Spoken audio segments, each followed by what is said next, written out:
Halo semuanya, pernah nggak sih ngerasa kalau tata bahasa Inggris atau English grammar itu kayak birokrasi yang kaku banget?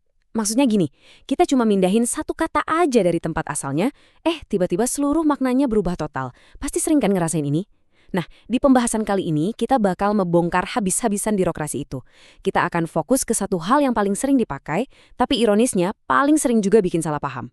Question words atau kata tanya. Gimana kalau kita langsung mulai aja dan ubah rasa bingung kamu jadi kefasihan yang natural? Coba diperhatiin kalimat ini. Where you go atau what she doing? Jujur aja kita semua pasti pernah dengar, atau mungkin malah pernah tanpa sadar ngomong kayak gini kan? Fakta menariknya, ini tuh kesalahan yang luar biasa umum loh. Bahkan buat mereka yang udah belajar bahasa Inggris bertahun-tahun. Gara-gara hal sepele, kayak kehilangan satu kata bantu aja, kita langsung kedengeran kayak aplikasi penerjemah otomatis yang lagi error. Nah, rasa frustrasi pas ngomong inilah yang bakal kita perbaiki sekarang juga.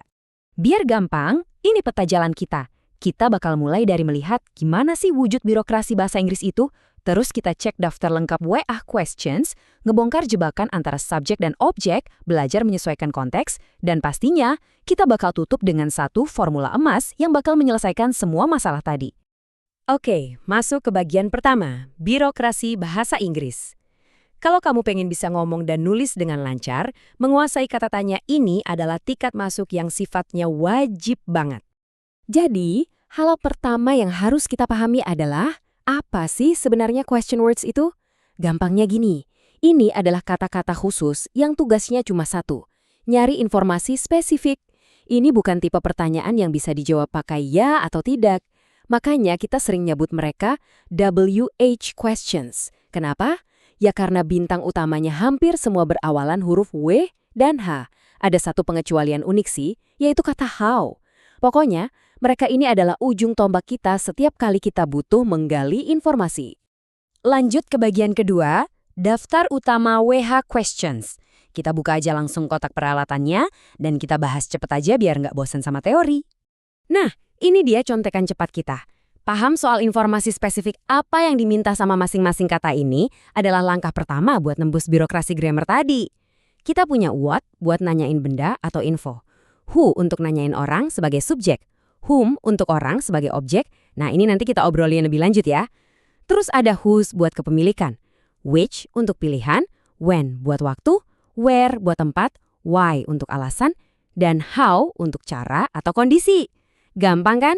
Tiap kata punya wilayah kekuasaannya sendiri. Kalau kita salah pilih kata, ya ibaratnya salah ngisi formulir percakapan. Coba kita lihat contoh yang satu ini. Ini ngasih gambaran yang jelas banget soal kebingungan yang sering muncul, yaitu bedanya what sama which. Kalau kamu nanya, what movie do you like? Kamu ngasih kebebasan absolut. Jawabannya bisa aja salah satu dari jutaan film di dunia. Tapi pas kamu pakai which, kayak which movie do you want to watch? Nah, di sini kamu lagi mempersempit pilihan. Bayangin aja kamu lagi megang 2 tiket bioskop di tangan. Which itu ngebatasin pilihan, ngebuang hal-hal yang nggak perlu, dan bikin birokrasi percakapan kamu jadi jauh lebih efisien. Sekarang kita ngomongin soal how. Kata yang satu ini benar-benar serbaguna. Dia tuh kayak agen rahasia yang gampang banget nyamar dan nempel di berbagai kata sifat atau kata keterangan buat ngubah fungsinya. Coba perhatiin betapa fleksibelnya dia. Ditambah old, dia jadi nanyain umur. Ditambah long, nanyain durasi. Ditambah often, berubah nanyain frekuensi.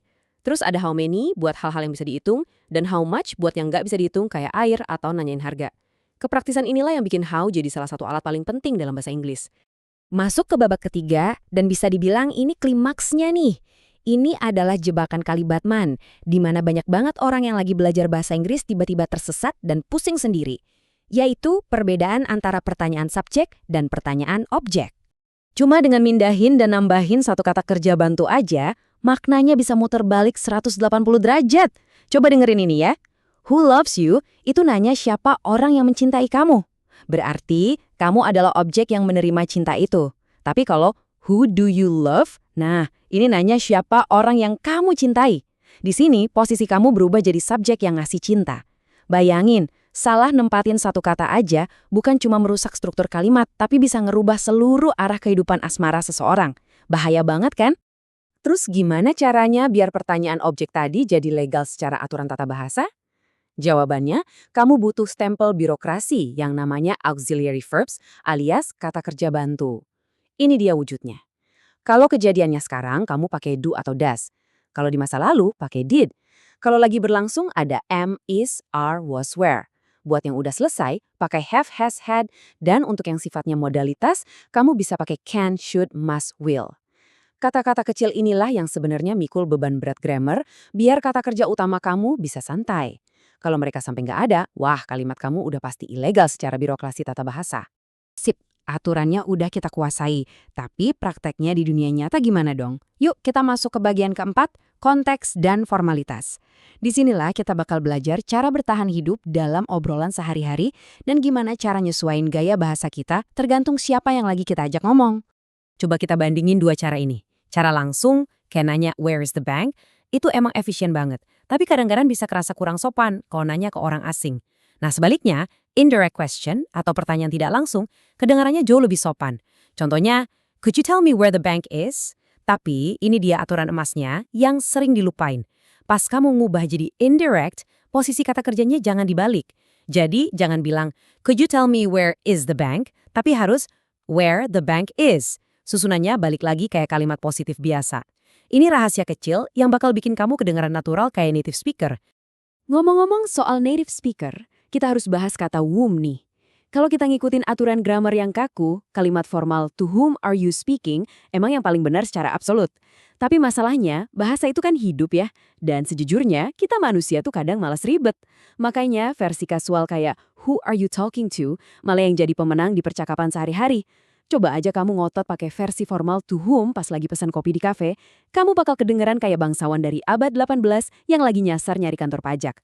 Jadi pahami aturannya, tapi mainkan konteksnya dengan cerdas. Kita sampai di bagian kelima, formula emas. Ini ibarat jalan pintas buat langsung ngeberesin kesalahan-kesalahan grammar kamu. Mari kita bedah bareng-bareng. Kesalahan klasik nomor 1, what you want. Sekilas emang kedengeran masuk akal. Tapi, secara birokrasi, ini langsung ditolak mentah-mentah. Kenapa? Karena kalimat present simple yang nanya objek, itu hukumnya wajib, mutlak, punya kata kerja bantu sebagai dokumen pendukungnya. Solusinya gampang banget kok, selipin aja kata bantu yang pas. Jadi, kalimat yang benar dan bakal disetujui sama sistem adalah, what do you want? Kesalahan klasik yang kedua, where she goes.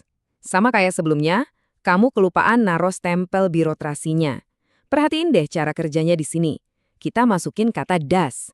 Dan yang paling penting buat diingat, karena does ini udah ngambil alih beban grammarnya, kata kerja utamanya bisa bersantai dan balik ke bentuk aslinya yaitu go, bukan goes lagi. Jadi pembagian tugas yang efisien dan benar adalah where does she go? Nah, kalau yang ini beda lagi. Ini adalah pengecualian yang agak tricky. Kalau dari tadi kita repot-repot masukin auxiliary verb, di kasus ini justru kebalikannya. Kenapa bilang who did called you itu salah? Ingat lagi obrolan kita soal subjek lawan objek tadi kan? Pas kata who itu posisinya sebagai subjek yang ngelakuin aksi, kamu sama sekali nggak butuh birokrasi tambahan. Kamu bisa langsung nabrakin kata tanyanya sama kata kerja. Jadi cukup bilang, who called you? Mengetahui kapan kita harus ngebuang aturan birokrasi itu sama krusialnya dengan tahu kapan harus taat aturan. Jadi inilah puncak dari semua yang kita bahas hari ini. Kalau kamu pengen ngejamin struktur kalimat kamu selalu sempurna tiap saat, khususnya pas bikin object questions, tinggal ikutin aja checklist ini. Urutan pertama, taruh question word atau kata tanyanya di paling depan. Kedua, masukin auxiliary verb yang sesuai sama waktu kejadian. Ketiga, masukin subjek alias pelakunya. Dan terakhir yang keempat, tutup dengan main verb atau kata kerja utama. Percaya deh, ini bukan cuma teori kosong. Ini adalah pondasi kefasihan yang diakui di mana aja. Hafalin pola yang satu ini, dan saya jamin birokrasi bahasa Inggris gak bakal pernah bisa bikin kamu keder lagi. Pada akhirnya, setelah kita pusing-pusing ngebongkar semua tata bahasa yang kaku dan birokrasi yang ribet tadi, kita sampai pada satu kesadaran yang cukup mendalam nih. Oke, sekarang kita udah jago dan nguasain gimana cara bikin pertanyaan bahasa Inggris dengan super sempurna. Tapi nyatanya, sifat manusia itu jauh lebih kompleks dari grammar manapun. Kita rela nyusun kalimat sesempurna ini, pakai rumus auxiliary verb yang presisi banget, kadang cuma buat ngadepin ironi paling besar dalam sebuah komunikasi. Kenapa sih manusia itu sering banget nanya sesuatu padahal mereka sendiri belum siap dengar jawabannya? Sebuah misteri yang kayaknya nggak bakal pernah bisa dijawab oleh rumus grammar sehebat apapun. Terima kasih udah ngikutin pembahasan kali ini bareng kita, terus eksplorasi dan sampai jumpa!